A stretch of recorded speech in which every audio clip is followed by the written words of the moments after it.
Welcome back. Part 2, the industry comes of age. Last lesson we talked about railroads. This lesson we're going to talk about manufacturing and the men who made those railroads possible. Some really rich guys. You want to talk about rich guys? We're going to talk about some today. Jeff Bezos, Amazon, doesn't hold a candle to these guys. Steve Jobs, nope. The guy that runs Tesla, Elon Musk, nope, no one's close.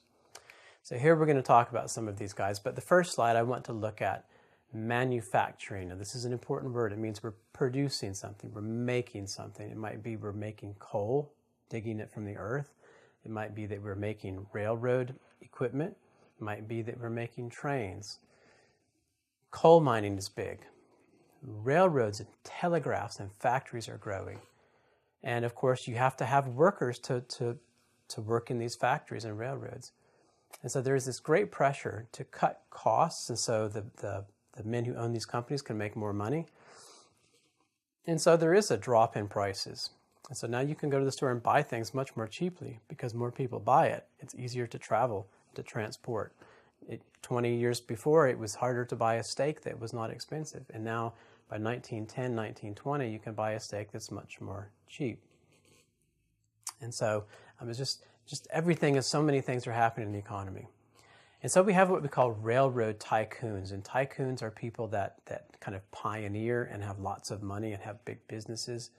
And they own about $5.1 billion by 1900. And that's 5 times of the US government debt.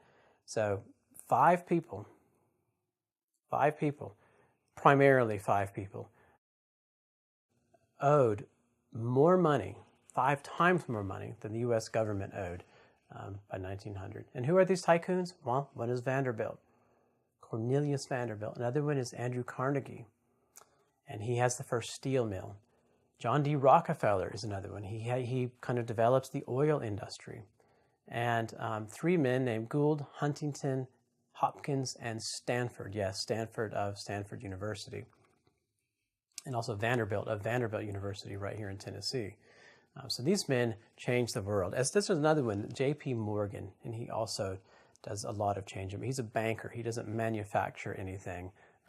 He's pioneers in manufacturing. He's a banker.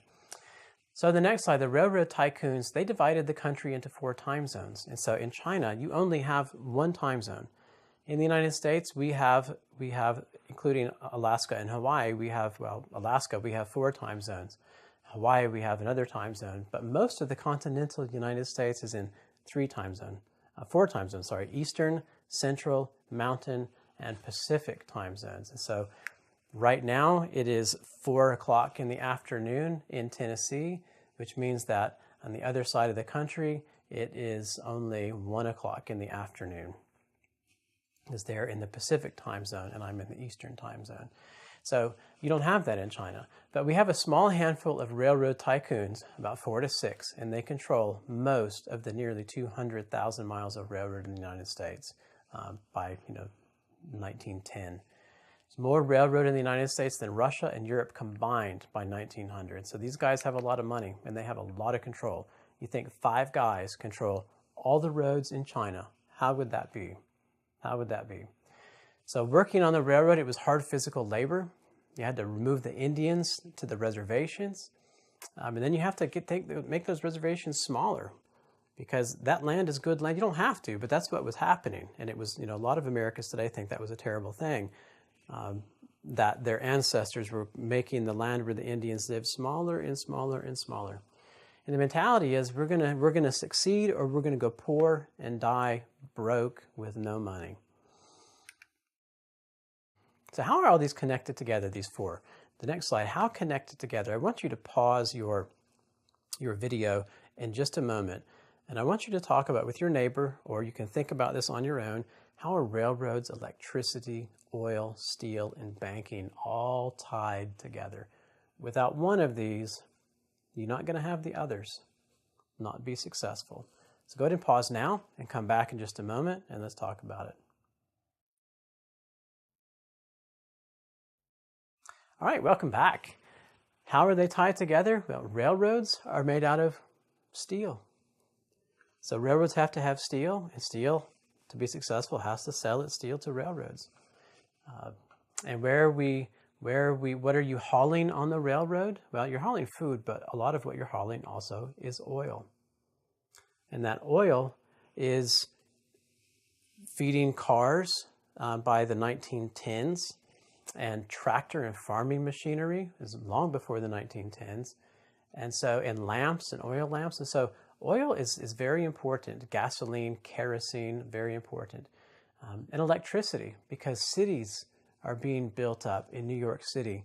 And so you've got steel connecting railroads and electricity. The railroads have to get to the city with food and with people. The cities begin to grow higher and higher. And you know this in China, so many skyscrapers, tall buildings. Without steel, you cannot do that. Without electricity, you don't have a big city. And who's going to pay for all of this? Well, the bankers. J.P. Morgan is one of the biggest bankers. So let's look at each one of these guys really quickly. We'll look at Cornelius Vanderbilt here at first. He's in shipping, shipping with a ship initially, and then shipping by railroad.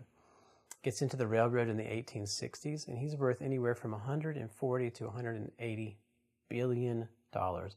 Now that's richer than anyone in the United States today, richer than the man who owns Amazon, Jeff Bezos. And he once said, "Law? What do I care about the law? I have power." It's not a good philosophy. You should care about the law. So he was in railroads, and you can see on this next slide the railroad. This is a wooden railroad, and Vanderbilt turns these into steel bridges, and so it allows the bridges to go further across and higher than a wood bridge would allow. On the next slide, we see John D. Rockefeller. Now, John D. Rockefeller was an oil man, and he started a company called Standard Oil, and it's worth anywhere from 150 to 660 billion dollars. It's a lot of money. You see on the next slide a picture of his oil derricks or his oil wells. This is probably in Ohio or Pennsylvania, where he set up a lot of his oil there. On the next slide, we see Andrew Carnegie. Andrew Carnegie is in steel. It's called Carnegie Steel, and he's worth anywhere from 100 to 300 billion dollars. And when he died, he gave a lot of his money away to charity to help other people. And we can see on the next slide a picture of a city before steel. And so how high you can go with buildings is very limited. And at the next slide, we see a city with steel. And so this would not be possible without people like Carnegie. And on the next slide, we see J.P. Morgan. J.P. Morgan he has a banking empire, and he helps put forward the idea of electricity with Thomas Edison. And he sponsors a lot of Thomas Edison's projects. And he's the poorest of the group. He's only worth 40 to 100 billion dollars, which is still almost second or third richest person would be today in the United States. Look at the next slide, and we can see these together. We can see steel, we can see electricity. On the boats out there, we can see they're run by oil and gasoline, and certainly all of this is financed by banking. And so what you're looking at here is the result of these 4 or 5 people that ran these empires of steel and banking and oil and railroads. So these advances, look at the next slide. Just during this period, we see advances. Edison and Tesla worked in electricity. Eastman made advances in photography. Westinghouse in refrigeration and air conditioning, or what becomes air conditioning. We have factory-made clothing. Before the factories, it was all handmade, and you just kind of had to hope it fit. Sewing machine that would, if it didn't fit, you could sew it and change it. Cameras, soap, cereal for breakfast, electricity, and not sports. No one invented sports in the 1880s, but you can now play games at night. And at what cost? Again, labor abuses we've talked about. In this Gilded Age, and a Gilded Age is what we call this period in the late 1800s, because gilded means that it's covered with a layer of gold. So if you scratch the surface of a penny in the United States, it looks like copper, but if you scratch the surface, it will turn silver, and you can see underneath it's not really copper. It just looks like copper. And this is the Gilded Age, that there was lots of rich people, and you scratch that surface and you see, wait, so many people are not rich. So many people are suffering. So many people are poor. So many people are sick. So many people are dirty and don't have work. But the rich people made it look like everything was golden, but it wasn't. And an author by the name of Mark Twain invented that term, the Gilded Age. Politicians were corrupt, and they were willing to make money at any cost. And so we also have this kind of this idea of labor versus industry, and the workers versus the bosses. And so the bosses devised ways to keep the workers at work and pay them low wages.